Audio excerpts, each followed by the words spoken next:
எட்டாவது வசனத்தையும் 9வது வசனத்தையும் 13வது வசனத்தையும் ஒருவர் வாசிக்க கேட்கலாம். அக்காலத்தில் சீரியாவின் ராஜா இஸ்ரவேலுக்கு விரோதமாய் யுத்தம் பண்ணி பாளையம் இறங்குவே என்று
செய்யும் பொழுது ஒரு திட்டமில்லாம அவன் செய்யறதே கிடையாது.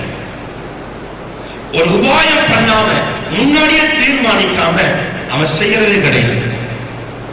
நம்ம எந்த காரியத்தை செஞ்சாலும் அது சரியா, தேவ சித்தமா, அது தேவனுக்கு ஏற்றதா அல்லது தேவனுக்கு ஏற்றது இல்லையா, அது ஆதிக்கு ஏற்றதா இல்ல நித்திய ஜீவனுக்கு ஏற்ற ஒரு ஜீவியமா, அதெல்லாம் யோசிக்கிறது கிடையாது.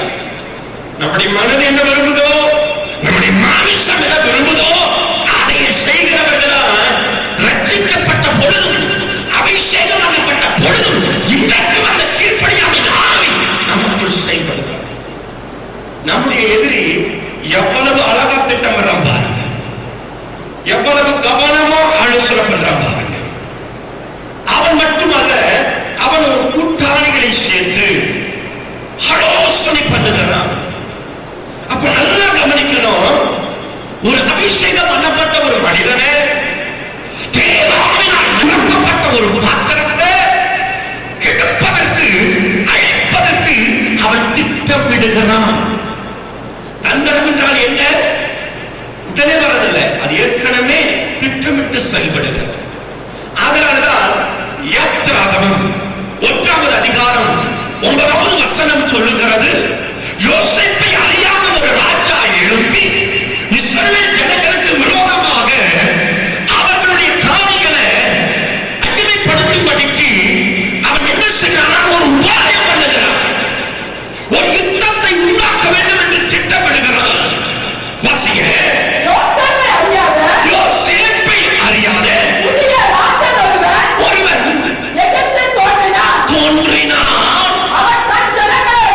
தன் ஜனங்களை நோக்கி, இதோ இஸ்ரவேல் புத்திரராகிய ஜனங்கள் நம்மிலும் ஏராளமானவர்கள் என்றும் பலத்தவர்களுமாய் இருக்கிறார்கள் என்றும் நல்ல கவனிங்க, நம்மை குறித்து தேவன் நமக்கு அளித்திருக்கிறதான அந்த பலனை குறித்து, தெய்வம் நம்ம மேல வைத்திருக்கிற அந்த நோக்கத்தை குறித்து அவன் அறிந்தவனாய் இருக்கிறான்.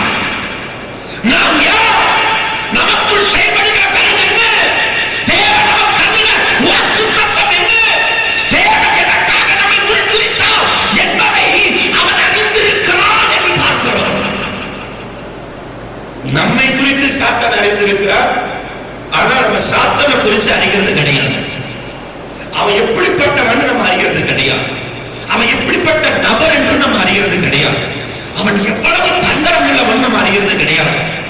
நம்முடைய நோக்கத்தை எல்லாம், நம்முடைய எதிர்பார்ப்பை எல்லாம் சத்துரு திருப்பி விட்டான் பாருங்க. வேதம் சொல்லுகிறது, சாத்தான் தந்திரங்களை நாம் அறியாதவைகள் அல்லவே. சாத்தானை நம்ம கட்டாயம் அறிந்திருக்கணும், அவன் தந்திரங்களை அறிந்திருக்கணும், அவன் உபாய திட்டங்களை அறிந்திருக்கணும், கட்டாயம் அதை தெரிந்திருக்கணும். இல்லைனா ஆபத்து. என் அன்பு தேவ பிள்ளைகளே, என் அருமையான தேவ ஜனமே, தேவனுடைய மனுஷனாய் நின்று இன்றைக்கு உங்கள் மத்தியிலே ஆவியானவர் சொல்லுகிறதை இன்றைக்கு உங்களுக்கு சொல்லிக் கொண்டிருக்கிறேன். என் ஆண்டவருக்கு மகிமை உண்டாவதாக. இங்கே சத்துரு தேவ ஜனத்தை பற்றி அறிந்திருக்கிறான். அதனால்தான் நம்ம பார்க்க முடியும், சிம்சோனை அறியும்படிக்கு எதை அறியணும்? அவன் எப்படிப்பட்டவன் அறியணும்?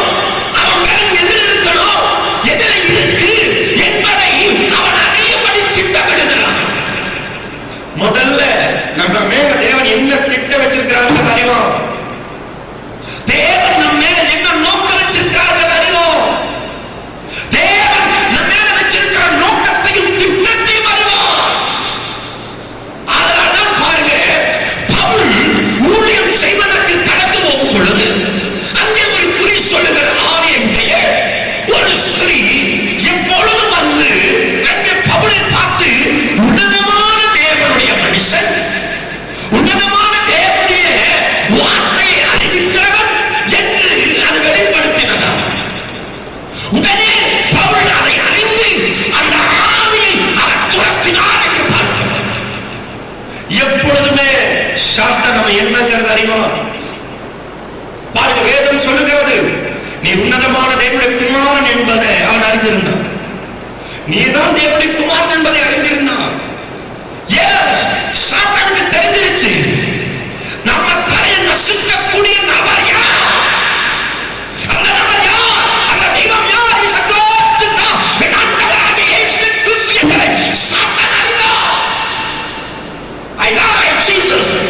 சாத்தானை அழிக்கக்கூடிய ஒரே ஒரு தேவன் என் பிதா, என் குமாரன், என் பரிசுத்த ஆவியானவரே. ஆதியாகமம் 3:15 சொல்கிறது, அவர் உன் தலையை நசுக்குவார். இப்ப புரியாத இயேசு அப்ப அவரை அறிந்திருந்தார். இப்ப இங்க பார்க்கிறோம் தேவ ஜனம் எப்படிப்பட்டது, அவர்களுடைய கிரியைகள் என்ன, தேவன் அவர்கள் வச்சிருக்கிற நோக்கம் என்ன அறிந்தான். ஆனாலே அவன் ஒரு யுத்தம் பண்ணுகிறார், ஒரு உபாயம் பண்ணுகிறார், ஒரு திட்டமிடுகிறார். அன்பு தேவ பிள்ளையே, இன்றைக்கு சத்துரு உன் குடும்பத்தின் மேல குறிவைத்து, ஏன் உன்னை குறிவைத்து இந்த ஆவிகள் ஒரு உபாயம் பண்ணி கொண்டிருக்குது, ஒரு திட்டம் பண்ணி கொண்டிருக்குது, உன் மேல கவனம் வச்சிட்டு இருக்கு. யோபு 1:7 சொல்லுகிறது, 8 சொல்லுகிறது, என் சகோதரன் சொல்றார், நீ என் தாசனாகிய யோபுவின் மேல கவனம் வைத்தாயோ. இவன் கவனம் யார் மேல, இவனுடைய கவனங்கள் எது மேல? தேவன் சொல்லுகிறது, உலகம் முழுவதையும் சுற்றி வந்தவன், உலகத்தில் இருக்கிற எந்த மனிதனின் மேல அவனுக்கு கவனம் இல்லை, எந்த மனிதன் மேலேயும் அவன் கண் போடல. வேதம் சொல்லுகிறது, உலகம் முழுவதையும் சுற்றி வந்தவன், யார் மேலையும் அவன் கவனம் வைக்கல. அப்ப யார் மேல அவன் கவனம் வைத்தான், யார் மேல கண் போட்டான் என்றால், வேதம் சொல்லுகிறது, தேவனுடைய மனுஷனாகிய, தேவனுக்கு பயப்படுகிறவனாகிய, தேவனுக்கு பயந்து பொல்லாப்பை விட்டு விலகுகிறவனாகிய, சன்மார்க்கனாகிய, நீதிமானாகிய, உத்தமனாகிய, தேவனை பற்றி விசுவாசத்தில் நிறைந்தவனாகிய அப்படிப்பட்டதான பரிசுத்தவான் மேல சாத்தான் கவனம் வைத்தான் என்று பார்க்கிறோம். யார் மேல அவனுடைய கவனம்? நீங்க நினைக்கிறீங்க எல்லாரும் மேலே அவன் கவனம் வச்சிருக்கான், கட்டாயம் அவனுக்கு யார், அப்ப யார் மேல அவன் கண் போடுகிறான்? எஸ், தேவ மனிதர்கள் மேலே, தேவனால் அழைக்கப்பட்டவர்கள் மேலே, தேவனால் தெரிந்து கொள்ளப்பட்டவர்கள் மேலே, தேவ சித்தத்தை இந்த பூமியில நிறைவேற்றுகிறவர்கள் மேலே, தேவ சித்தத்தை சரியாய் அறிந்து இந்த பூமியில அதை நிறைவேற்றிக் கொண்டிருக்கிறவர்கள் மேலே, செபிக்கிறவர்கள் மேலே, பரிசுத்த ஆவியானவரால் நிரப்பப்பட்டவர்கள் மேலே, தேவனை உண்மையில் உத்தமமாய் தேடுகிறவர்கள் மேலே, பரிசுத்தமாய் வாழ வேண்டும், அவருக்காகவே ஜீவிக்க வேண்டும், அவர் என்ன சொல்லுகிறாரோ அதை அப்படியே செய்ய வேண்டும் என்று தங்களை ஒப்புக் கொடுக்கப்பட்ட அப்படிப்பட்ட மனிதர்கள் மேலே, அப்படிப்பட்ட குடும்பங்கள் மேலே, அப்படிப்பட்ட மனவாட்டி சபை மேலதான் வேதம் சொல்லுகிறது. 2 கொரிந்தியர் 11வது அதிகாரத்திலே 3வது வசனமும் 4வது வசனமும் சொல்லுகிறது, கற்புள்ள கன்னிகை மேலதான் அவனுடைய கவனம். கற்பு என்றால் பரிசுத்தத்திற்கு அடையாளம். இப்போ சத்துரு இந்த சர்ப்பம் யார் மேல கவனம் வைக்கிறான்னா, கர்த்தருக்கு ஸ்தோத்திரம், கற்புள்ள மனவாட்டி மேல. இன்னைக்கு ஆவியானவர் நம்மோடு கூட பேசுகிறதை காதுள்ளவன் கேட்க கடவுள். வேதம் சொல்லுகிறது, எதிரி நம்ம மேல கண் வச்சிருக்கானுங்கிறத முதல்ல நீங்க அறியணும். எதிரி நம்ம மேல கவனம் வச்சிருக்காங்கிறத நம்ம அறியணும். இல்லைன்னு வைங்க, கட்டாயம் அறியாமல் அகப்படுகிற குருவி என்று வேதம் சொல்லுகிறது. அறியாமல், அந்த கண்ணியை அறியாமல், வேடன் வைத்த அந்த கண்ணியை அறியாமல், வேடன் எதற்காக வைத்திருக்கிறான்? ஆத்துமாவை பிடிப்பதற்காக வைத்திருக்கிறார். அதனால்தான் வேதம் சொல்லுகிறது, அறியாமல் அகப்படுகிற குருவி. அடிக்கப்படுகிற மாடு என்றால் தான் அடிக்கப்படுகிறேன் என்பதை அறியாமல் போகிற ஜீவியத்தை குறிக்கிறது. இப்ப அறியாமல் அறியாமல் இருந்தோம். கட்டாயம் கண்ணீர் அகப்படுவோம், கட்டாயம் கண்ணீர் அகப்படுவோம். அந்த குருவி எதை நோக்கி போகுதுன்னா, அந்த கண்ணி அதுக்கு இருக்கிறது தெரியாது, தன்னுக்கு ஏற்ற ஆகாரம் இருக்குதுன்னு சொல்லித்தான் போகுது. இதுதான் சாத்தானுடைய தந்திரம். அப்போ கண்ணி அதில் இருக்குன்னு தெரிஞ்சா கட்டாயம் அந்த குருவி அந்த எல்லையில கூட நிற்காது. விசுவாசிக்கிறவர்கள் ஆமென் சொல்லுங்கள். நன்மையான தேவ பிள்ளைகளே, இஸ்ரவேல் ஜனம் எதை அறியணுமோ இன்றைக்கு அதை அறியறது இல்லை, எதை தெரிந்து கொள்ளணுமோ இன்றைக்கு அதை தெரிந்து கொள்கிறது இல்லை, எது தேவை என்பதை இன்றைக்கு நாம் அறிகிறது இல்லை, எதை நம்ம பிள்ளைகளுக்கு கொடுக்கணும் அதையும் அறிகிறது இல்லை, எதை இந்த பூமியில நம்ம செய்யணும் அதையும் அறிகிறது இல்லை. அதைத்தான் தீர்க்கதரிசி கொண்டு தேவனுக்கு முழங்குகிறார். நீங்கள் பாவம் செய்வதற்கு அறிவாளிகள், நீங்கள் பாவத்தை நடப்பிப்பதற்கு அறிவாளிகள், புத்திசாலிகள். ஆனா தேவனுடைய மனதை அறிவிப்பதற்கோ புத்தியற்றவர்கள். அதனால்தான் ஆசா ராஜாவை குறித்து தீர்க்கதரிசியாக அந்த ஞான திருஷ்டிக்காரனை கொண்டு தேவன் விளம்புகிறார். இந்த விஷயத்தில் நீ மதீனமாய் இருக்கிறீர். ஒரு மதீனத்தின் ஆவி, ஆசா ராஜாவுக்குள் செயல்பட்ட ஆவி இன்றைக்கு நமக்கு செயல்படுகிறது.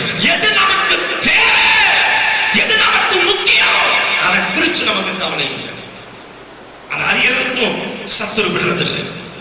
இன்றைக்கு பாருங்க, இன்றைக்கு பிரசவிக்கிற நான் யாரையும் குறை சொல்லல, ஆவியானவர் சொல்லுகிறதை உணர்த்துகிறதை சொல்லுகிறேன். அவருக்கு மகிமை. இந்த பூமிக்குரிய காரியத்தை குறித்தே பிரசங்கம் பண்ணி கொண்டிருக்கிறார்.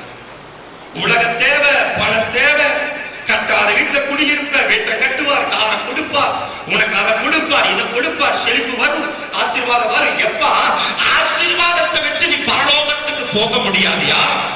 பிதாவின் சித்தத்தை செய்கிறவனே,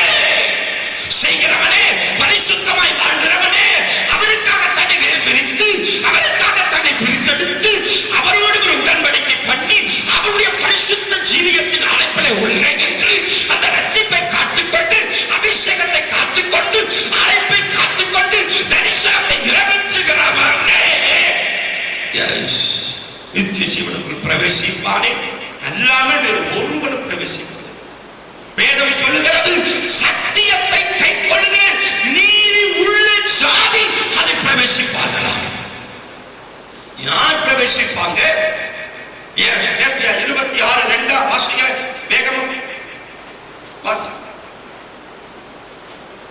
சத்தியத்தை கை கொண்டு வருகிற நீதி உள்ள ஜாதி உள்ளே பிரவேசியுங்கள். யாருக்கு பரலோகத்தின் வாசல் திறக்கப்படுகிறது?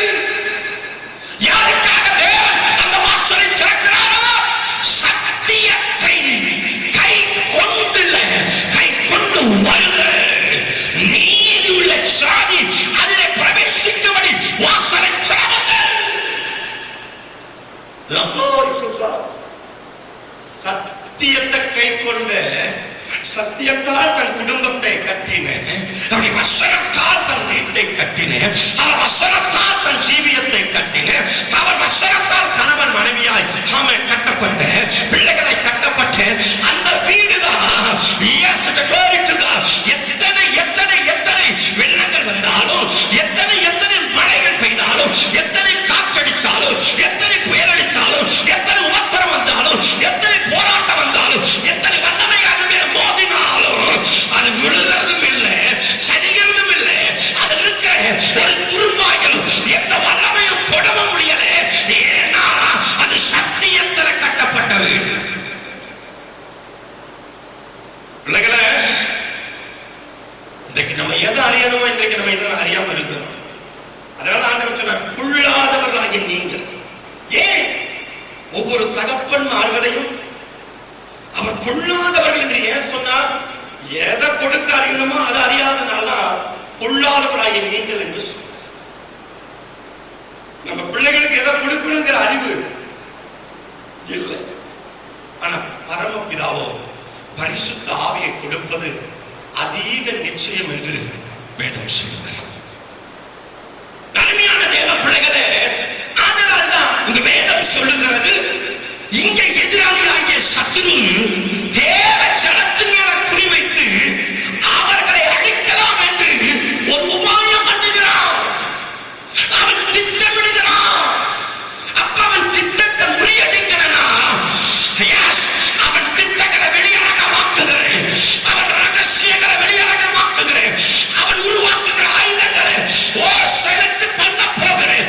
அப்படிப்பட்டதான தேவ மனிதன், தேவ ஆவியை உடையவன், தேவனுடைய வெளிப்பாட்டை பெற்றவன், சாத்தானின் தந்திரங்களை வெளியரங்கமாக்கி அதை கருவறுத்து போடுகிறவன் எவனோ அந்த மனிதன் இருக்கும் வரையிலும் தேவ ஜனத்தை எந்த சத்துரு கொள்ள முடியாது. விசுவாசிக்கிறவர்கள் அவன் சொல்லுங்க. Glory to God. வேதம் சொல்லுது. எஸ், இப்ப இந்த குறி யார் மேல? நீங்க வாட்சி பாருங்க. வேதம் சொல்லுகிறது, அப்போஸ்தலர் 16வது அதிகாரம் 19வது வசனம் சொல்லுகிறது, ஆமென், பவுலையும் சீலாவையும் பிடித்து, அபிஷேகம் பண்ணப்பட்டவர்கள் தானே பிடிக்கிறான். அப்போஸ்தலர் 12:2 சொல்லுகிறது, பேதுருவை பிடித்து, வாசிங்க வேகமா,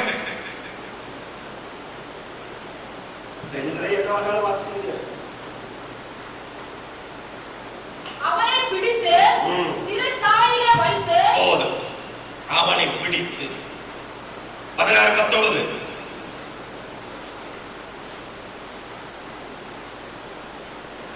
அவன் இப்படிப்பட்ட கட்டளைகளை பெற்று அவனை முக்காவலரிலே அடைத்து அவர்கள் காற்றை தொழுமரத்திலே மாட்டி வைத்தான்.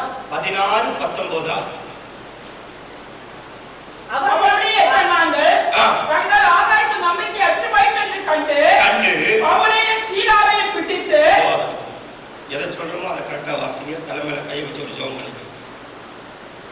கவனி, is a plan of glory to God. அவர்களை பிடித்து, யோவான் 18வது அதிகாரம் 5வது வசனத்தை வாசித்து பாருங்க. இயேசு கேட்கிறார், நீங்கள் யாரை தேடுகிறீர்கள்? நாங்க இயேசுவை தேடுறோம். வாசிங்க. அவருக்கு அவர் பிரதியுத்தரமாக, நசரேயனாகிய இயேசுவை தேடுகிறோம் என்றார்கள். நசரேயனாகிய இயேசுவை தேடுகிறோம். எதுக்கு? அவரை பிடிக்கும்படி. சத்துருடைய குறி இப்ப அப்போஸ்தலர்கள் மேல இல்லை, மற்றவர்கள் மேல இல்லை, நசரேயனாகிய இயேசுவின் மேல மட்டும்தான். பிள்ளைகளே நல்லா கவனிங்க. ஏன், என்ன காரணம்? அவர்தான் அவனுடைய சகல காரியத்தையும் அழிக்க போகிறவர். இந்த சாத்தானுடைய திட்டங்களை கவனமா அறிஞ்சு செயல்படுங்க. உன் மேல எப்பொழுதுமே உன் எதிரி கவனம் வச்சிருக்கிறார். அதனாலதான் சபைக்கு ஆவியானவர் தூதை அனுப்புகிறார். 1 பேதுரு 5வது அதிகாரம் 8வது வசனத்துல எவனை விழுங்கலாமோ என்று வகை தேடுகிறான். எவன் என்கிற வார்த்தையில நம்ம கவனிக்கணும். அவனுக்கு யாரா வேணாலும் பிடிக்கிறது இல்லை. அபிஷேகம் பண்ணப்பட்டவன், தேவனால் தெரிந்து கொள்ளப்பட்டவன், தேவ சித்தத்தை அறிந்து தேவ சித்தத்தை செய்கிறவன், அவர் நடந்தபடி தன்னை நடக்கும்படி அர்ப்பணித்து அந்த ஜீவியத்துறை அவர் பாத சுவடுகளை பின்பற்றுகிறவன், அவர்களை பிடிக்கும்படி. Is a glory. Yes, அவர்களை பிடிக்கணும். அதான் அவனுடைய நோக்கம். அதனால்தான் ஆவியானவர் சொல்றார், நீங்கள் தெளிந்த புத்தி உள்ளவர்களாய் இருந்து, விழித்திருந்து, விசுவாசத்தில் உறுதியாய் இருந்து என்று சொல்லுகிறார். ஒரு தெளிந்த புத்தி நமக்கு தேவை. நம்முடைய எதிரி நம்ம மேல கவனம் வச்சிருக்கிறார். அருமையான தேவ பிள்ளைகளே, நன்றாய் சத்திய வேதத்தை கவனிங்க. அந்த நித்திய ஜீவனுள்ள வார்த்தையை கவனிங்க. அவன் எலிசாவை பிடிக்கும்படி, இப்ப அவனுக்கு இஸ்ரவேல் ஜனங்கள் மேல அவனுக்கு இப்ப அந்த காரியம் இல்ல, இப்ப எலிசா மேலதான் கண். அவனுக்கு இப்ப இஸ்ரவேல் ஜனங்களை விட்டுட்டான். இப்ப மெயின் யாரு?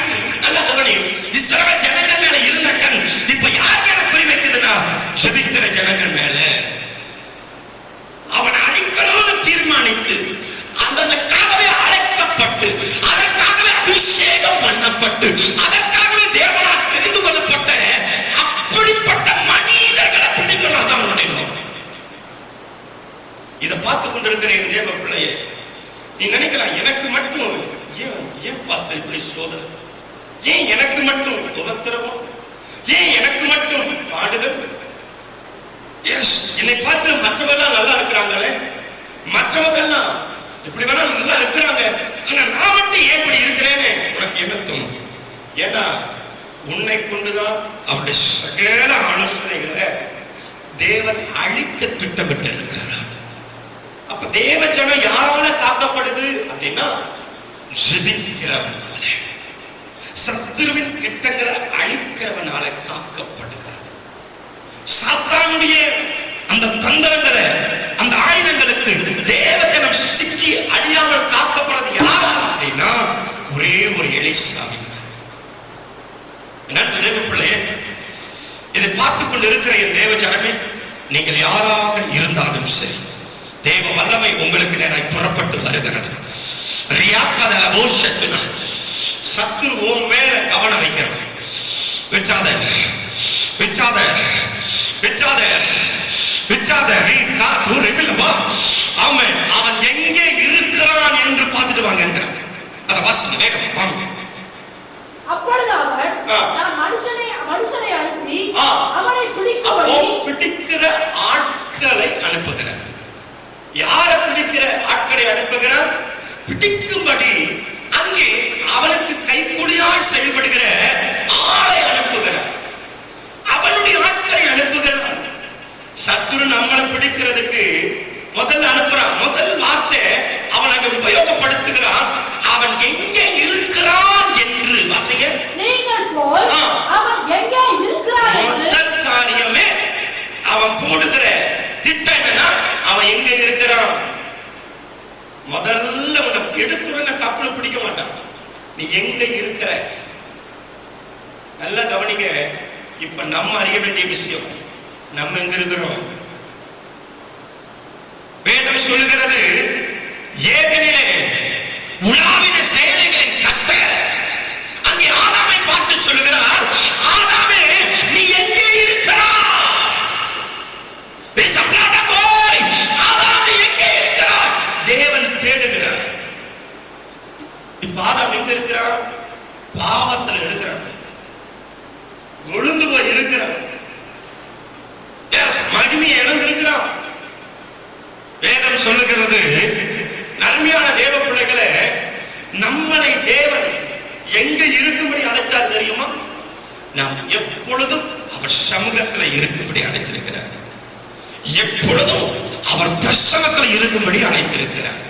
அதனால்தான் அடிமைத்தனத்தில் இருந்த இஸ்ரவேல் ஜனங்களை விடுதலை ஆக்கின உடனே அவர் செய்த முதல் காரியம், அக்கினி சம்பத்தாலும் மேக சம்பத்தாலும் இரவிலும் பகலிலும் அவர்களை நடத்தும்படி தேவ மகிமை அவர்களை சூழ்ந்திருந்தது. இப்போது தேவ ஜனம் அவருடைய மகிமையில் இருக்கிறார்கள். நல்லா கவனிங்க, நம்ம எங்க இருக்கிறோம்? முதல்ல அதை பார்ப்போம். தேவ சமூகத்தில் இருக்கிறோமா அல்லது வேற எங்க இருக்கிறோம்? எதில் இருக்கிறோம்? எங்கே இருக்கிறான் என்று வேதம் சொல்லுகிறது. எப்பொழுதும் ஆவியில் நிறைந்தவர்களா, எப்பொழுதும் ஆவியில் நிறைப்பட்டவர்களா. சங்கீதக்காரன் சொன்னானே, சங்கீதம் 23வது சங்கீதத்துல 5-6 வசனம் சொல்லுகிறது, என் பாத்திரம் நிரம்பி வழிகிறது, நிரம்பி வழிந்து கொண்டிருக்கிறது. சங்கீதம் 92:10-11 சொல்லுகிறது, ஆமென். எஸ், ஆண்டவருக்கு ஒத்த பலன் ஒவ்வொரு நாளும் புது எண்ணெயால் அபிஷேகம் பண்ணப்படுகிறது. அவர் மகிமையில, அவர் பிரசன்னத்தில், அவர் பாதத்தில் நம்ம எங்க இருக்கிறோம்?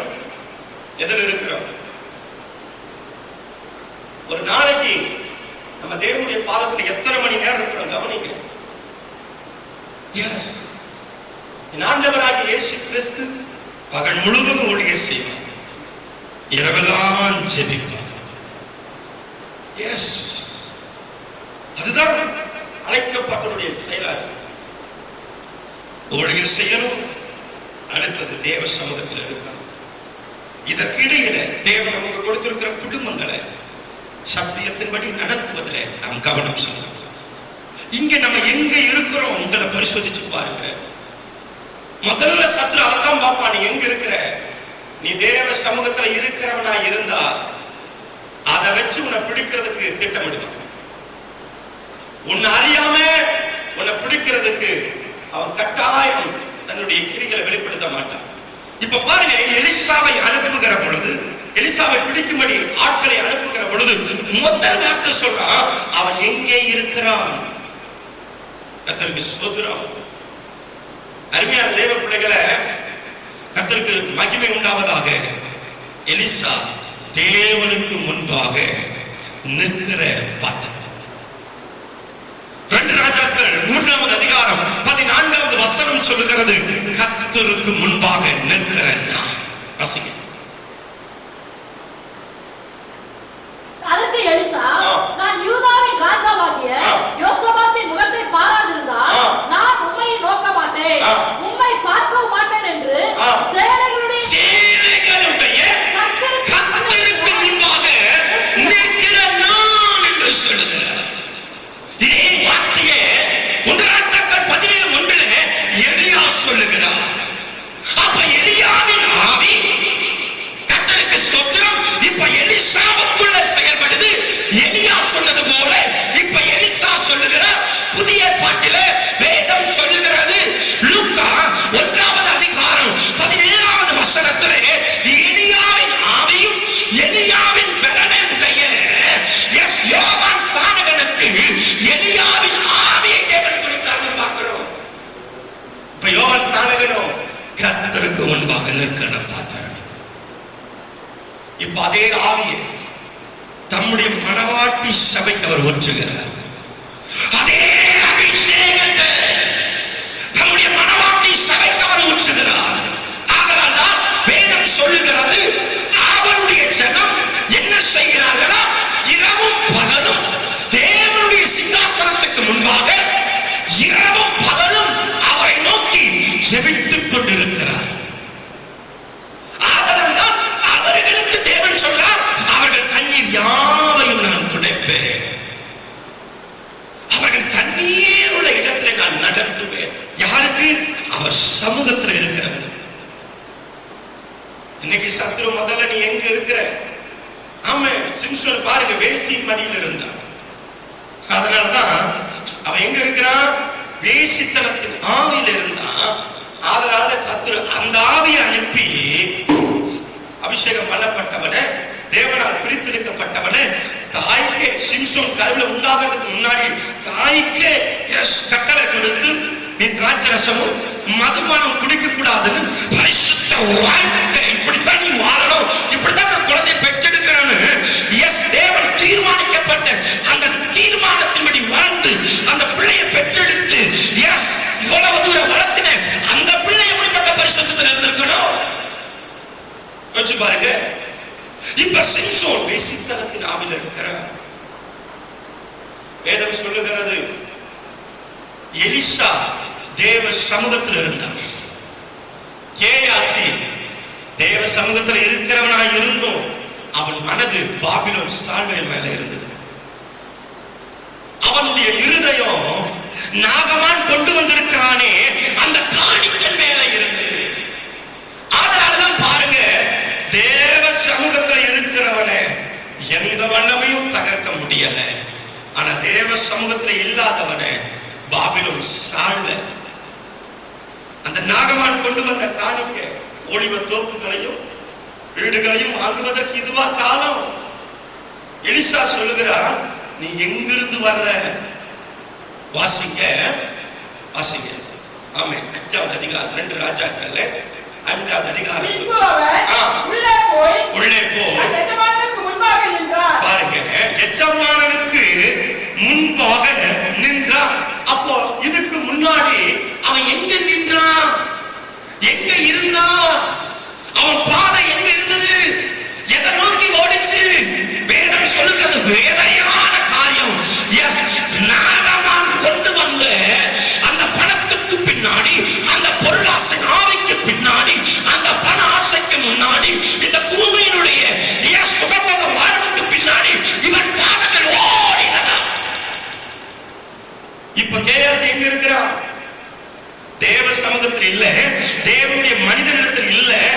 இப்ப அவன் பாதகம் வேறு பக்கம் திரும்புது.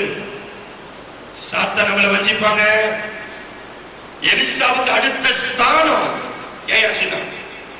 அப்படி வந்திருக்கணும். ஆனா இப்போ எல்லாம் இழந்தான். ஏன்னா அவன் பாதம் எங்க இருக்கிற தெரியுமா? தேவனுடைய சமூகத்துல இல்ல. வாசிங்க. இதுதாங்க தேவன் நம்மளை பார்த்து கேட்கிற ஒரு கேள்வி. நீ எங்கிருந்து வந்த அப்படின்னு அர்த்தம் என்ன? எதை விட்டுட்டு போனேன்னு கேட்கிற. எஸ், எதை விட்டுட்டு போன? தேவ சமூகத்தை விட்டுட்டு. தேவ சமூகத்தை விட்டுட்டு நீ போனா கட்டாயம் உலகம் உன்னை வஞ்சிக்கும், பாவம் உன்னை வஞ்சிக்கும், உன்னை பிடிக்கும்படி செயல்படுகிற ஆவிகள் கட்டாயம் உன்னை பிடிக்கும், பிடித்து உன்னை கெட்டுக்கும், உன்னை அழிக்கும், உன்னை தேவ சமூகத்திலிருந்தே விளக்கும். சாத்தானுடைய தந்திரமே என்ன தெரியுமா? நீ தேவ சமூகத்தில் இருக்கக்கூடாது. அதான் பாருங்க, யோனாவை குறித்து வாசிக்கிறோம். யோனாவின் தீர்க்க தரிசன புஸ்தகம் 1வது அதிகாரம் 2, 3 நீங்க வாசி பார்த்தீங்கன்னா, யோனா தேவ சமூகத்தை விட்டு விலகி வாசிங்க. அப்பொழுது யோனா கர்த்தருடைய சமூகத்தினின்று விலகி விட்டு விலகி, அதான் விலகிட்டான். எங்க நிக்கணும்? எப்ப விலகினானோ தர்சிசவனுக்கு காத்திருக்குது. வேதம் சொல்லுகிறது தர்சிஸ் என்றால் உலகம், உலகத்தின் கிரியைகள். இப்ப யோனா எங்க போறானா? அவன் பாவம் எதிர போகுதுன்னா தேவ சமூகத்தை விட்டவன், தேவனுடைய பாவத்தை விட்டவன் கட்டாயம் உலகத்தை தேடித்தான் போவான், பாவத்தை தேடித்தான் போவான், அசுத்தத்தை தேடித்தான் போவான். இந்த யோனா தர்சிஸின் கப்பலை தேடி போனான். வேதம் சொல்லுகிறது அவர் தர்சிஸின் கப்பலை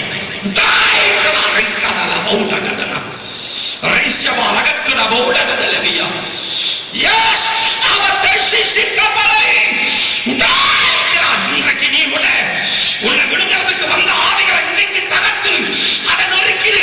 வேதம் சொல்லுகிறது பாதாளத்தின் ஆவிகள் உன்னை தேடி வந்தாலும் சரி, அது வராட்டாலும் சரி, நீ போய் முதல்ல அந்த மேல விடு. அந்த விடவான முந்தி கட்டு. உன் மேல குறிவித்த ஆவிகளை முதல்ல நீ பிடி, முதல்ல நீ அதை கட்டு. இயேசுவின் நாமத்தினாலே எந்த ஆவிகள் உன்னை குறிவிச்சிருக்கிறதோ, எந்த வல்லமைகள் உன்னை பிடிக்கும்படி வகை தேடுகிறதோ, அது வரட்டுன்னு பார்க்காத, நீ முதல்ல போ.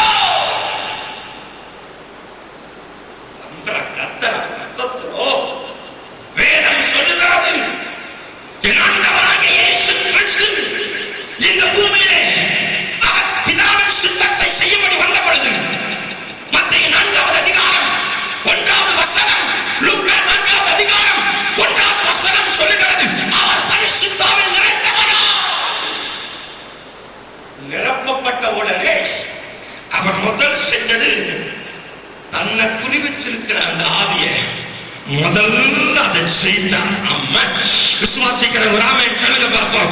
அவர் ஊழியர் செய்யறதுக்கு முன்னாடி பரிசுத்தாவில் நிரப்பப்பட்டவர் முதல்ல சாத்தானை ஜெயித்து தங்க ஊழியத்துக்கு வந்தாரு. தன்னை குறிவிச்சிருக்கிற ஆவிகளை தகர்த்துட்டு தங்க ஊழியத்துக்கு வந்தாரு. வாசிங்க, ஒருவர் வாசிங்க. அப்பொழுது இயேசு பிசாசினால் சோதிக்கப்படுவதற்கு ஆவியானவராலே வனாந்தரத்திற்கு கொண்டு போகப்பட்டார். ஆமென், ஆமென், ஆமென், ஆமென். அப்போ எனக்குள்ள இருக்கிற அபிஷேகம் நமக்கு தேவன் அருளினதான அந்த பரலோகத்தின் நெத்தி, பிதா வாக்குத்தத்தம் பண்ணினத்தி, என் குமாரன் அனுப்பின நெத்தி, என் பரிசுத்த ஆவியாருடைய நெத்தி முதல்ல என்னை எதுக்காக இயக்குதுன்னா, என்னை எந்த ஆவிகள் குறிவைத்திருக்கிறதோ, என்னை எந்த சத்துரு குறிவைத்திருக்கிறதோ, என்னை எதெல்லாம் பிடிக்கும்படி செயல்படுகிறதோ அதை முதல்ல அழிக்கணும். அந்த கிரியைகளை அழிக்கணும், அந்த திட்டங்களை அழிக்கணும், அவனை ஜெயிக்கணும். அதற்காகத்தான் பரிசுத்த ஆவியானவர் முதலாவது வேதம் சொல்லுகிறது அவர் பரிசுத்த ஆவியில் நிறைந்தவர். சாத்தானை ஜெயித்தார்.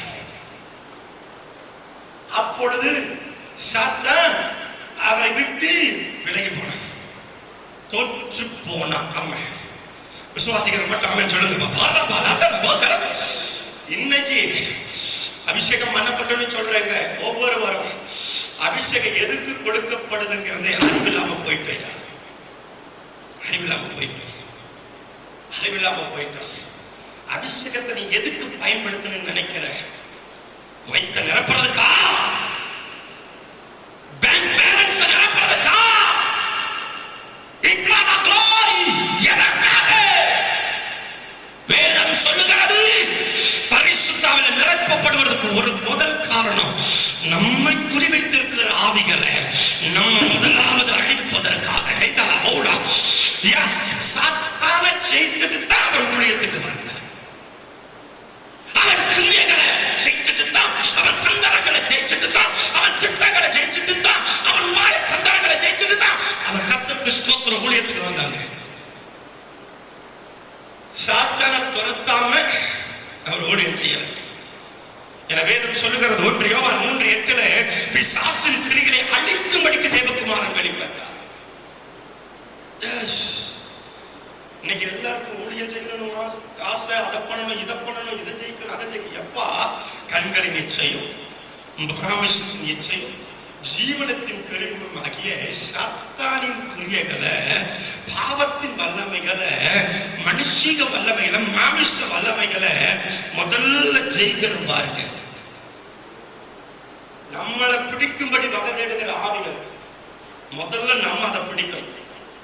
நமக்குள்ள இருக்கிற அபிஷேகம் என்ன செய்யும்? என் ஆண்டவராகிய என் சர்வ பலமுள்ள என் இயேசு ராஜாவுக்குள் என் ஆவியானவர் செயல்பட்டார். எப்படி?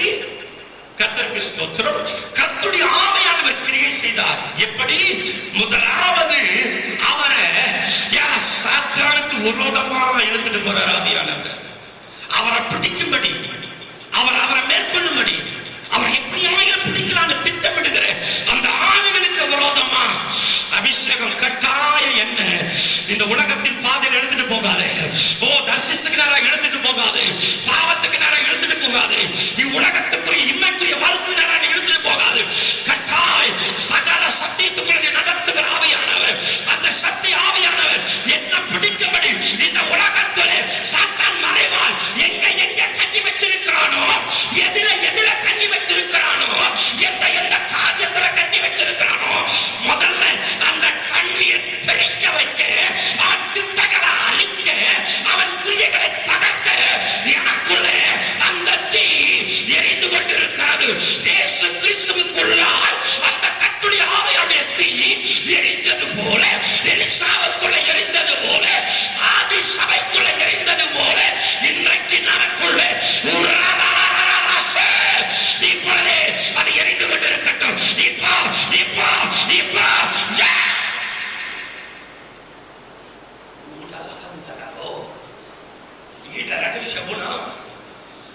முதல்ல சாத்தானை குறி வச்சா உன்னை பிடிக்கும்படி வகதேறானா இல்லையா, நீ அவனுக்கு நேரா எதிர்கொண்டு. நமக்கு கொடுத்திருக்கிற அபிஷேகம் சாத்தானுக்கு முதுகை காட்டுகிற அபிஷேகம் அல்ல, சத்துருவை கண்டு பின்வாங்கி போகிற அபிஷேகம் அல்ல. சத்துரு இருக்கிற இடத்திலே போய் வனாந்தரத்திற்கு அந்த எகிப்துக்குள்ளே போய் அந்த பாவத்தின் வல்லமைகளை, அந்த அடிமைத்தனத்தின் நுகங்களை, அந்த சத்துருடைய கிரியைகளை கவிழ்த்து போட்ட அபிஷேகம் இன்றைக்கு நமக்குள் நிறைவாக.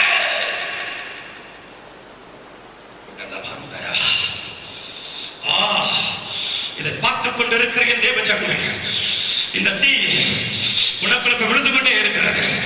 இதோ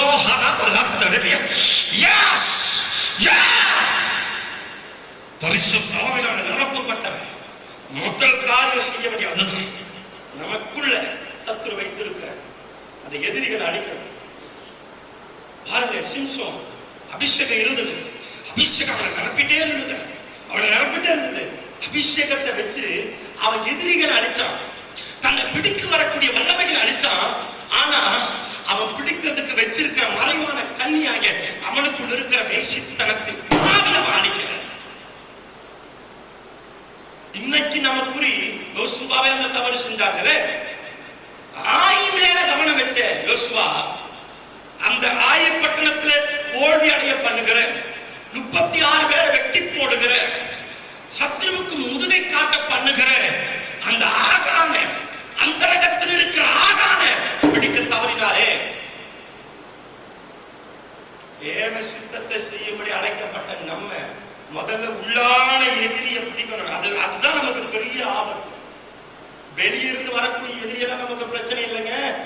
முதல்ல உள்ள ஒரு எதிரி இருக்கிறான். அதை பிடிங்க. ஆயி பட்டணத்துக்கு முன்பாக தோற்று போனதுக்கு காரணம் ஆயி பட்டணம் அல்ல, உள்ள இருக்கிற எதிரினால் தான் தோல்வி. ஆயி ஜெயிச்சதுக்கு காரணம், இஸ்ரவேல் ஜனங்களை, தேவ ஜனத்தை ஜெயிச்சதுக்கு காரணம் என்ன? ஜெயமே எடுக்க முடியாது. ஏன்னா வாக்கு தத்தத்தின் தீ எரிந்து கொண்டிருக்கிறது. உனக்கு முன்பாய் ஒருவனும் எதிர்த்து நிற்பதில்லை. அந்த வாக்கு தத்தத்தின் தீ எரிஞ்சிருக்கு. ஆனாலும் ஏன் யோசுவா தோற்று போனார்? ஏன் இஸ்ரவேல் ஜனங்கள் தோற்று போனாங்க? ஏன் சத்துருவுக்கு முதுக காட்டினாங்க? காரணம் உள்ளான ஆகான அடிக்காம யுத்தத்துக்கு போனதா. இன்னைக்கு ஊழியம் செய்யற அநேக இதை கேட்டுக்கொண்டிருக்கிறார். நீங்கள் யாரானாலும் சரி, எனக்கும் சேர்ந்துதான் கர்த்தர் பேசுகிறார். கர்த்தருடைய ஆவியானவர் எனக்கும் சேர்ந்துதான் பேசுகிறார். நம்ம எல்லாருக்கும் சேர்ந்துதான் பேசுகிறார். அவர் சொல்லுகிற முதல் வார்த்தை என்ன? உள்ள இருக்கிற எதிரியை பிடிச்ச அடிப்பா. இப்ப யோசுவா போய் கதறுகிறான், ஆண்டவரே ஏன் இந்த தோல்வி வந்தது? அருமையான தேவ மனுஷன். யோசுவாங்கிற பேரை சொல்லும் பொழுதே சில நேரங்களில் நான் ஆவியில கணிக்க அழுவது உண்டு. எதுக்கு தெரியுமா? அந்த ஆவினால என்னை நிறைய பேர் கேட்பாங்க. சில பரிசுத்தவான்கள் பேரை சொன்னாலே அந்த அபிஷேகம் தான் நமக்கு வரும். எலியா பேரை சொன்னாலே எலியாவின் ஆவிதான், அவருக்குள் செயல்படுகிற ஆவியானவர் தான் எலிசாவுக்கு வெளிப்பாடு வரும். ஆண்டவருக்கு ஸ்தோத்திரம். அதனால்தான் என் அன்பு தேவ பிள்ளைகளை, வேதம் சொல்லுகிறது, இந்த யோசுவா கதறான். ஒரு தோல்வி வருது அப்படின்னா சத்துருக்களுக்கு முன்பாக நிற்க முடியாம முதுக காட்டுறதுக்கு காரணம் என்னன்னா, அவன் வேற எதையும் சிந்திக்கல, உள்ள ஒரு பாவம் இருக்குங்கிறத கண்டுபிடிச்சிட்டான் யோசுவா. இப்ப அந்த பாவம் தனக்குள் இருக்கணும் என்று சொல்லி, அந்தவரே நான் தான் அந்த பாவம் செஞ்சேன்னு அழுகிறான். எவ்வளவு உணர்வுல ஆவிப்பாருங்க. எவ்வளவு இன்னைக்கு ஒரு குடும்பத்துல ஒரு தோல்வி வருது, ஒரு பிரச்சனை வருது, ஒரு போராட்டம் வருது, ஒரு பிரிவினைக்கு எதுவா காரணம் வருது அப்படின்னா, இன்னைக்கு முதல்ல உணர்கிற காரியம் என்ன தெரியுமா? மனைவியை கேட்டு பாருங்க, கணவன் மேல சொல்லிடுவாங்க. கணவனை கேட்டுக்க மனைவி மேல சொல்லிடுவாங்க, இல்லைன்னா பிள்ளைகள் மேல சொல்லுவாங்க. ஆனா அந்த குற்றம் தம்மேல இருக்குங்கிறத உணரவே மாட்டாங்க. சங்கீதம் 19:12 சொல்லுது, தன் பிள்ளையை உணர்கிறவன் யார்? யோசுவா பாருங்க, கதறான். அவனோடு கூட ஆசாரியர்கள் விழுந்து கதறாங்க. இப்ப ராஜா இறங்குகிறார். யாருக்கு இறங்குறாருங்க? தன் பிள்ளையை உணர்றவன், தன் குற்றத்தை உணர்கிறவன், தன் பாவத்தை உணர்கிறவன், தன் தவறை உணர்கிறவனுக்கு தேவன் இறங்கி வருகிறார். இதற்காக அவனுக்கு ஜெயத்தை கொடுக்க, சத்துரு எங்க மறைந்திருக்கிறான் என்று வெளிப்படுத்தி அவனை கருவிருக்க தேவன் இறங்குகிறார். விசுவாசிக்கிறவர்கள் இந்த அருமையான மத்தியான வேளையிலே பரிசுத்த ஆவியான தூது உடல் மௌனகதெல்லாம் ரகசியா இதோ உனக்கு நேராய் வந்து கொண்டிருக்கிறது. உன் குடும்பத்தில் இருக்கிற பிரச்சனைக்கு காரணம், உன் குடும்பத்தில் இருக்கிற போராட்டத்துக்கு காரணம், சத்துருக்களுக்கு முன்பாக நீ நிற்க முடியாததுக்கு காரணம், உனக்கு தோல்வி வர்றதுக்கு காரணம் எதால, ஏன், என்ன காரணம்? மற்றவன் மேல கையை காட்டது விட்டுட்டு முதலாவது தம்மே ஆண்டவர் இறங்கி சொன்ன, யோசுவா நீ எழுந்துரு. அப்போ ஒரு தோல்வி வந்துட்டார். யோசுவா எங்க இருக்கிறாரு? தேவனுடைய பாதத்துல. ஒரு சின்ன தோல்விதான். யுத்தத்துல 36 பேர் சாகிறது என்பது பெரிய விஷயம் இல்லை. ஒரு சின்ன தோல்வி. ஏன்னா அபிஷேகம் பண்ணப்பட்டவனுக்கு தோல்வி கிடையாது. ஆனா தோல்வி வந்துருச்சு. கர்த்தருடைய ஆவியானவர் தோற்று போனார் எங்காவது இருக்கா? கிடையாது. அவருக்கு தோல்வி இல்லை, தோல்வியை பார்க்காதவர். அந்த ஆவியானவர் உள்ள வச்சிருந்து தோக்கிறதுக்கு காரணம் என்ன தெரியுமா? அந்த ஜெய கிறிஸ்துவை, அந்த இஸ்ரவேலின் ஜெய பெறமானவர், சகலவற்றையும் ஜெயித்தவர், பாவத்தை, சாபத்தை, இந்த உலகத்தில் இருக்கிற சகல வல்லமையும் சகல சாத்தானின் கிரிகளையும் சாத்தானை ஜெயித்தவர். அவர் நமக்குள்ள எரிஞ்சு கொண்டிருந்த பொழுது நம்ம தோற்று போகிறதுக்கு காரணம் தெரியுமா? உள்ள ஒரு ஆவி இருக்குது நமக்குள்ள. அது வேற ஆவி. எஸ். இப்போ யோசுவாவுக்கு சொல்றார், யோசுவா எழுந்திருப்பா. எஸ், நீ தப்பு செய்யலப்பா. இஸ்ரவேல் ஜனங்கள் அப்படிங்கிறார். இஸ்ரவேல் ஜனங்கள் என்றால் இஸ்ரவேல் ஜனங்களுக்குள்ள மறைந்திருக்கிற ரகசிய பாவம். இப்ப அதை கண்டுபிடிக்கணும் யோசுவா. நமக்கு தோல்வியை கொண்டு வரக்கூடிய ஆவிகளை நீங்க கண்டுபிடிச்சு அழிக்கலன்னா நீ கட்டாயம் என்னைக்கு இல்ல என்னைக்குமே நீ ஜெயிக்க மாட்டேன். உனக்கு வாக்குத்தத்தம் இருக்கு. ஒருவன் உனக்கு முன்னாடி நிற்க முடியாத யோசுவா 1:5. ஆனா வாக்குத்தத்தம் இருக்குங்கிறதுக்காக நீ ஜெயிச்சிருவேன்னு சொல்ல முடியாது. வாக்குத்தத்தம் நமக்குள்ள வெளிப்படணும்னா உள்ளான ஜீவியத்துல பரிசுத்தத்திட்ட தீ எரிய வேண்டும். எதிராளிக்கு உண்டான கிரிகளுக்கு இடப்படாத ஒரு வாழ்வு நமக்கு தேவை. மாமிசத்துக்கு இடப்படாது, பாவத்துக்கு இடப்படாது, உலகத்துக்கு இடப்படாது, அசுத்தத்துக்கு இடப்படாது, எந்த காரியத்துக்கு இடப்படாது. தேவனுக்கு மாத்திரம் இடம் கொடுக்கிற, தேவ சத்தத்துக்கு மாத்திரம் இடம் கொடுக்கிற, பரிசுத்த ஆவியானவருக்கு மாத்திரம் இடம் கொடுக்கிற, அவருடைய காரியத்துக்கு மாத்திரம் இடம் கொடுக்கிற அப்படிப்பட்ட மனிதர்கள் இருக்கிற நம்ம வேதம் சொல்லுகிறது. ரீதலா பௌஷலா ஓ glory. இப்ப யோசுவா அந்த ரகசிய பாவத்தை பிடிக்கிறான். இன்னைக்கு நீங்க உங்க ஊழியத்துல கவனிங்க, நம்மளை கவனிங்க. நீங்க யாரானாலும் சரி, இத பாக்குற யாரானாலும் சரி, சற்று கொஞ்சம் உங்களை நிதானிச்சு பாருங்க. ஏன் சத்துருக்களுக்கு முன்பாக தோற்று போறோம்? ஏன் சத்துரு நமக்கு முகத்துக்கு முகமா நிற்கிறான்? நமக்குள்ள இருக்கிற அபிஷேகம் சத்துரு நமக்கு முன்பாக நிற்க கூடாது. பார்த்துக்கிடுங்க, முன்னாடி தேவன் அனுமதிக்காம யாவனும் நிற்க கூடாது, எந்த சத்துரு நிற்க கூடாது. தேவன் அனுமதிக்காம எந்த சத்துரு நிற்க கூடாது, நிற்க முடியாது. அதுதான் அழைப்பு. ஆனா ஏன் தோல்வி வருது? இப்ப பட்டணத்தினால சில ஜனங்களுக்கு தோல்வி இல்ல, உள்ள இருக்கிற எதிரினாலதான் தோல்வி. இப்ப யோசுவாவின் வேலை சபை. சில நாட்களுக்கு முன்பாக இந்த காரியத்தை குறித்து ஆவியானவர் நம்முடைய சபைக்கு பேசி இருக்கிறார். இதை கேட்ட பிள்ளைகளுக்காக ஸ்தோத்திரிக்கிறேன். திரும்ப என்னன்னு தெரியல, அதே காரியத்தை உங்களுக்கு திரும்ப ரிப்பீட் பண்றாரு, திரும்ப உனக்கு உணர்த்துறாரு. ஏன்னா நீ இன்னும் செய்யலைங்கிற தேவன் இப்ப ஊர்ஜனப்படுத்துறாரு. கவனமா கேளு. ஆகான பிடிச்சா மட்டும் போதாது, அவனை அழிக்கணும். அவனை மட்டுமல்ல, அவன் சன்னதி வரலாம் அழிக்கணும். தேவன் எப்பவுமே ஒரு சத்துருவை பிடிச்சா நான் முழுசு அழிச்சிருவாரு. ஆரோக்கியா விடுகிறவர் அல்ல சவுளை போல. அமலேக்கு முழுவதையும் அழியினாரு. நலமானதை விட்டுட்டான். அவனுக்கு நலன்னு தோணுச்சு. இந்த பூமியில நமக்கு நலன்னு சொல்றது ஒண்ணுமே இல்லைங்க. அதனாலதான் பிரசிங் எல்லாம் அனுபவிச்சுட்டு சொல்றான், இந்த வானத்துக்கு கீழே எல்லாவற்றையும் நான் பார்த்துட்டேன், எல்லாம் மாயைங்க. ஞானி ஞானத்தை வச்சுட்டு எதை சம்பாதிச்சாரு? கவனிங்க. அப்போ நம்ம செய்கிற காரியம் சத்துரு நம்ம மேல குறிவிக்கிறானா, முதல்ல அவனுக்கு கூறியது ஒன்றும் நமக்குள்ள இருக்கக்கூடாது. இந்த உலகத்தின் அதிபதி என்னிடத்தில் வருகிறான், அவனுக்கு எந்த காரியம் என்னிடத்தில் இல்லை. இதுதான் ஜெயம், இதுதான் ஜெயம், இதுதான் ஜெயம், இதுதான் வெற்றி. அவர் சிலுவையில வெற்றி சிறந்தார. என்ன காரணம்? சத்தானுடைய பிள்ளைகள் ஒன்றும். என வேதம் சொல்லுகிறது 1 யோவான் 1 எஸ் glory to God. அஞ்சலே அவரிடத்தில் சிறிதேனும் இல்லை. அவர் கண்கள்ல பாவம் பார்த்ததில்லை. எஸ் மகிமையான ஒரு வாழ்க்கை. அருமையான தேவ பிள்ளைகளே, அருமையான தேவ ஜனமே, ஜெபிக்கிறவனை குறிவைக்கிற ஆவிகள்,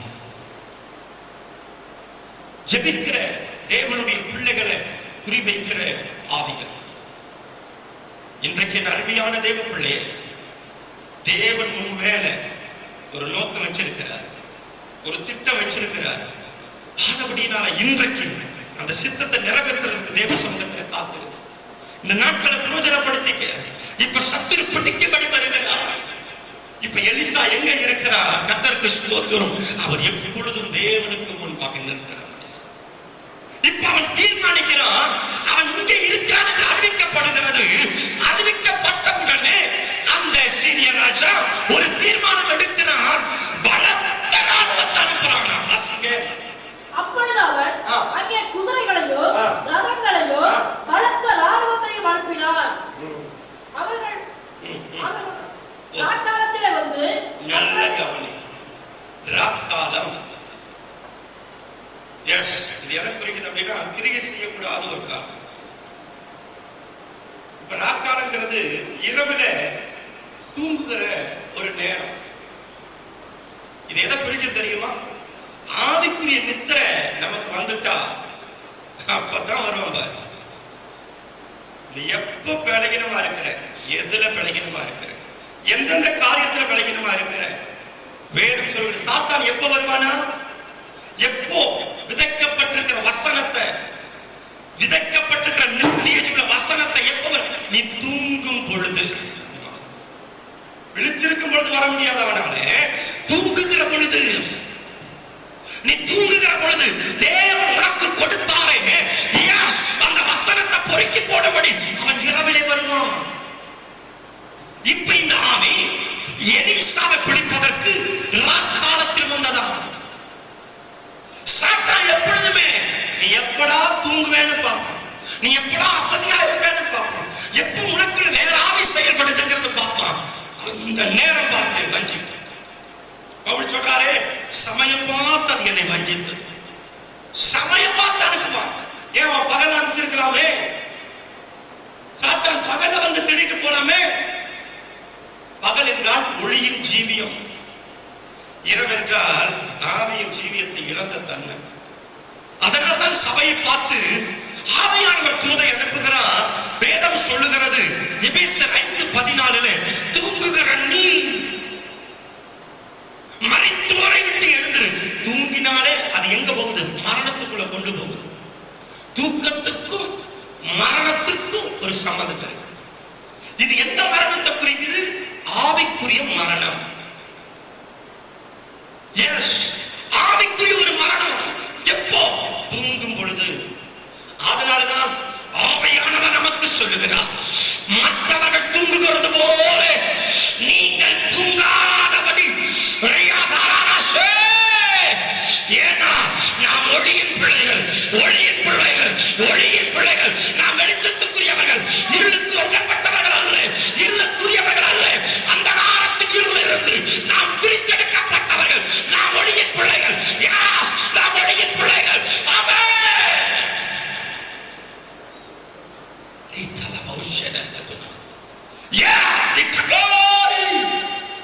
வேதம் சொல்லுகிறது மற்றவர்கள் தூங்குவது போல. தூங்குகிற ஆவி இருக்கக்கூடாதுங்க. 2வது அதிகாரம் வெளிப்படுத்தல் 1வது வசனத்தை 2வது வசனத்தை வாசி பாருங்க. அங்கே சபைக்கு சொல்லுகிறார், நீ உயிருள்ளவன் என்று பெயர் பெற்றிருந்தும் செத்தவனாய் இருக்கிறாய். வாசி. வெளிப்படுத்தல் 2:1 வாசி. சர்வே சபையின் தூதனுக்கு எழுத வேண்டியது என்னவெனில், தேவனுடைய 7 ஆவிகளையும் 7 நட்சத்திரங்களையும் உடையவர் சொல்லுகிறதாவது, உன் கிரியைகளை அறிந்திருக்கிறேன். நீ உயிருள்ளவன் என்று பெயர் பெற்றிருந்தும் செத்தவனாய் இருக்கிறாய். இதை கேட்கிற என் அருமையான தேவ பிள்ளையே, நீ உயிரோடு இருக்கிற. எஸ், ஆனா ஆவில நீ மரிச்சிட்ட. ஆவில மரிச்சிட்டா எல்லாம் முடிஞ்சது. செத்தவனால ஏதாவது செய்ய முடியுமா? ஒரு காரியத்தை நிறைவேற்ற முடியுமா? அல்லது பேசுறத கேட்க முடியுமா? அல்லது பேசுகிறத கேட்டு அவனால செய்ய முடியுமா? உணர்வே இருக்காது. ஆவிக்குரிய மரணம் வந்துடுச்சு, அவனுக்கு முடிஞ்சது, சப்ஜெக்ட் முடிஞ்சது. நீ ஒண்ணுமே பண்ண முடியாது. எஸ், அதனால வேதம் சொல்லுகிறது, நமக்குள் இருக்கிற ஆவியானவர் உயிர்ப்பிக்கிற ஆவியானவர். ஒரு ஆமென், ஒரு அல்லேலூயா.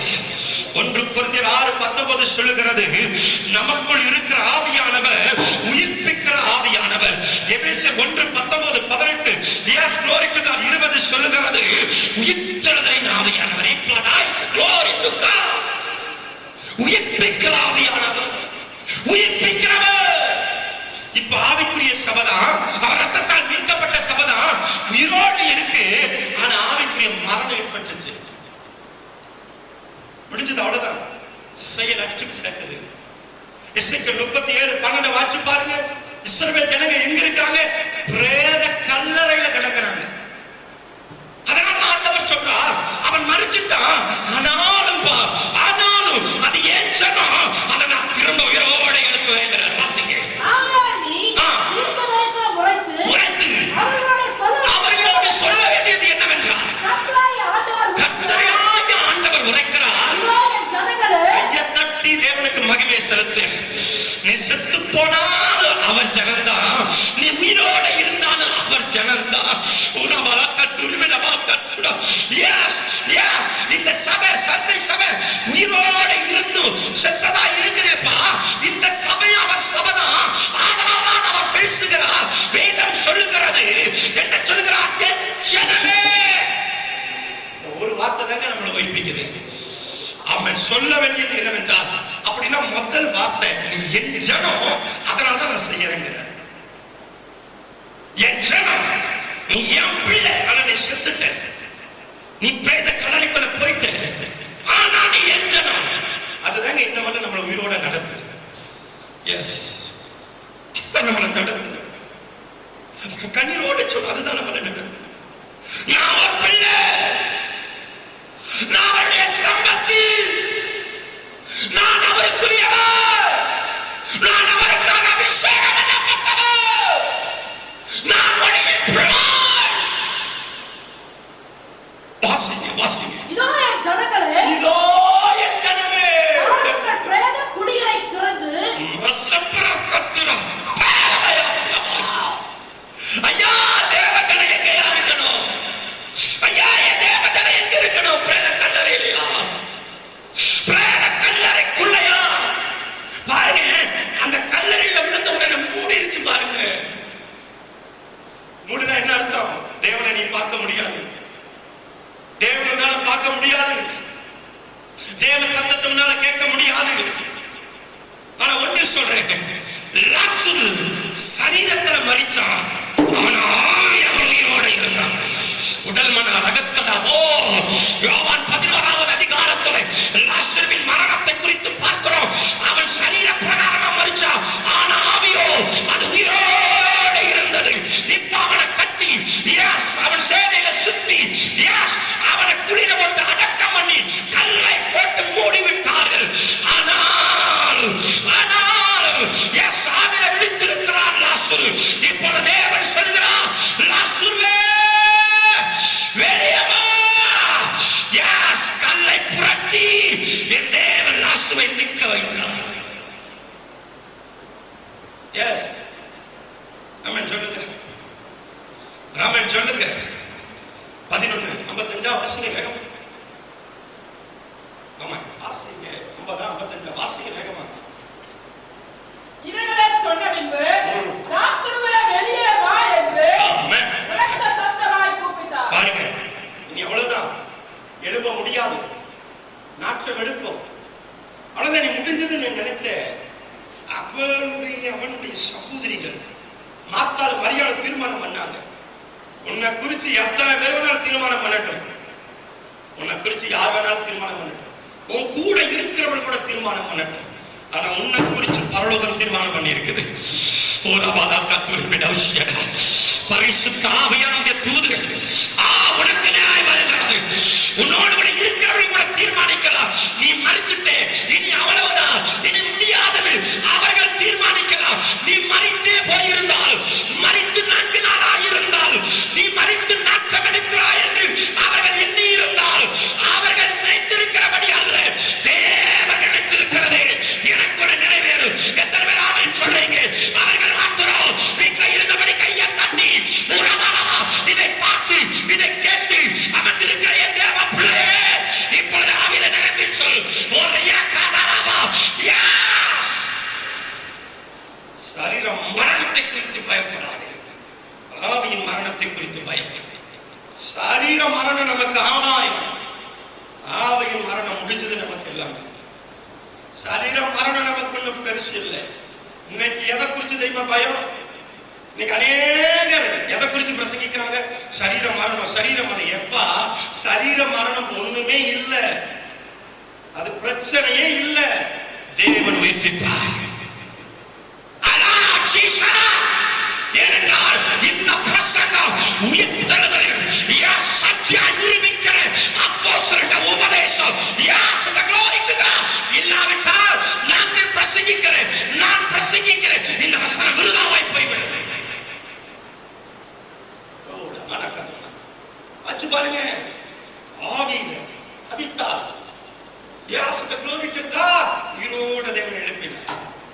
ஏன்? அவள் நற்சாட்சி பெற்றவள். அவள் ஆவி தேவனோடு இருந்தது, தேவ சமூகத்தில் இருந்தது. எலிசா மரித்தார்.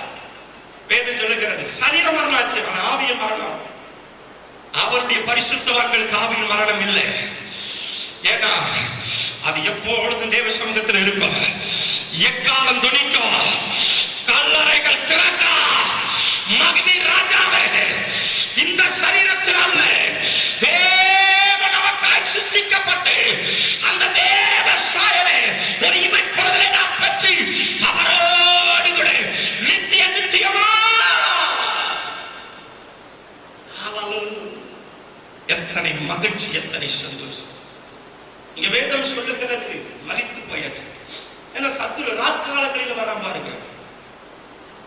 இரவில வந்து அவன் எதை பொறுக்குவானா, உன் செல்வத்தை, உன் ஆசீர்வாதத்தை, உனக்கு இருக்கிறத பொறுக்கிக்க மாட்டான், வசனத்தை பொறுக்கிடுவான். அப்ப சாத்தான் எதை எடுக்கணும் அவனுக்கு தெரியுது. நம்ம எதை பாதுகாக்கணுங்கிறது நமக்கு தெரியல. நம்ம எதை பாதுகாக்கிறோம்? வீட்டை கரெக்டா அது நல்ல கூட்ட போட்டு கூட்டுறோம். ஏன் தெரியுமா? பொருள் பத்திரமா இருக்கணும், நல்ல அறிவு.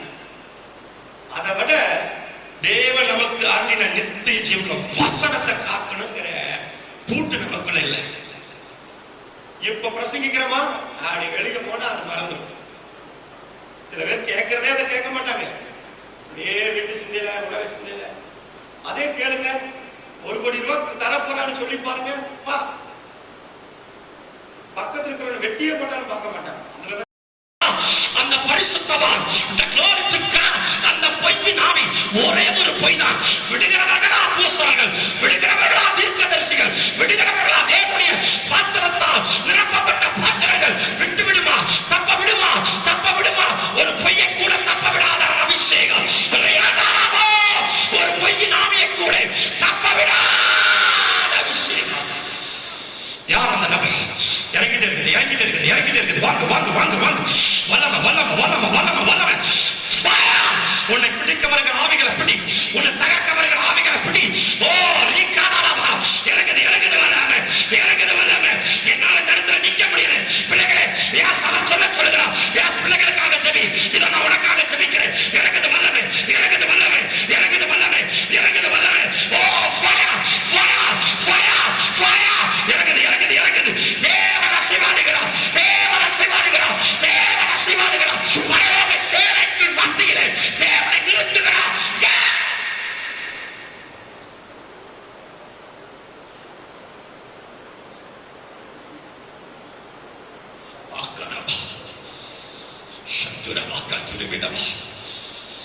அப்பா, நீ வெளியே நிக்காதே, வா உள்ள வா. தேவனால் தெரிந்து கொள்ளப்பட்டவர்கள் உள்ள வா. பரலோக சேனையோடு இணைந்து சத்துருவை வெளியே தள்ளி இருக்கலாம். ஆனா இந்த அக்கினி உன்னை இழுத்துட்டு வருது. மோசே இழுத்ததே வேதம் சொல்லுகிறது. அந்த அக்கினிக்கு நடுவில் மோசே நின்றார். அவன் எலியா அந்த அக்கினிக்கு நடுவே நின்றார். அப்போஸ்தலர்கள் அந்த அக்கினிக்கு நடுவே நின்றார்கள். 120 பேர் அந்த அக்கினிக்கு நடுவே நின்றார்கள். அந்த அக்கினியின் அனலினாலே, அந்த தீயின் வல்லமையினாலே சத்துருக்களை மேற்கொண்டார்கள். அதே தீ உனக்குள்ளாய் தேவன் பற்ற வைத்துக் கொண்டிருக்கிறார். அக்கினி ரதங்கள். இப்ப அந்த ரதத்தினுடைய ஆவி, யுத்த குதிரையினுடைய ஆவி, பரலோகத்தின் வல்லமை உன்னை ஆட்கொள்ளுது. அந்த எலிசாவை ஆட்கொண்டது போல உன்னை ஆட்கொள்ளுகிறது, உன்னை ஆட்கொள்ளுகிறது, உன்னை ஆட்கொள்ளுகிறது.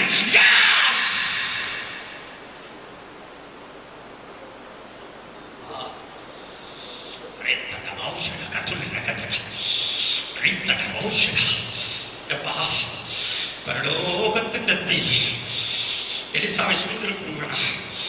அவனுக்குரியது ஏதாவது ஒன்று இருந்திருக்குமா? இருந்திருக்குமா? இருந்திருக்குமா? இருக்குமா? இருக்க முடியுமா? ரோமர் 12:11 சொல்லுகிறது, ஆவில அனலாயிருந்து கர்த்தருக்கு ஊழியம் செய்யுங்க. ஆவில அனல் சும்மா இல்ல. இப்ப எலிசாவுக்கு ஆவில மட்டும் அனல் இல்லை, அவன் ஆத்துமாவிலும் அனல், அவன் சரீரத்திலும் அனல், அவன் எலும்புகளிலே அனல், அவன் மிதிக்கிற மண்ணில கூட அனல். எலிசாவை சுற்றிலும். அப்ப எலிசா அக்கினிக்கு நடுவிருந்து யுத்தம் பண்ணுகிறான். ஆமா, எதுக்காக யுத்தம் பண்றான்? எந்த காரியத்துக்காக யுத்தம் பண்றான்? தன்னை பிடிக்க வந்த ஆவிகளுக்கு விரோதமா யுத்தம் பண்றான். நம்ம மிஞ்சின நீதிமான்கள் அல்லவா? ஆத்மபாரம் ஆத்மபாரம் ஆத்மபாரம். எப்பா ஆத்மபாரம் நமக்கு தேவை, கட்டாயம் அது நமக்கு தேவை. அது சாமுவேலை போல நமக்கு தேவை, ஆண்டவராகிய இயேசு கிறிஸ்து போல அப்போஸ்தலர்கள் போல நமக்கு தேவை. அதுக்கு முன்னாடி நம்ம ஆத்மாவை குறிச்ச பாரம் நமக்கு தேவை. நம்ம விழுந்துட்டு போய் நம்ம கூட மற்றவனுக்கு எப்படி வழிகாட்ட முடியும்?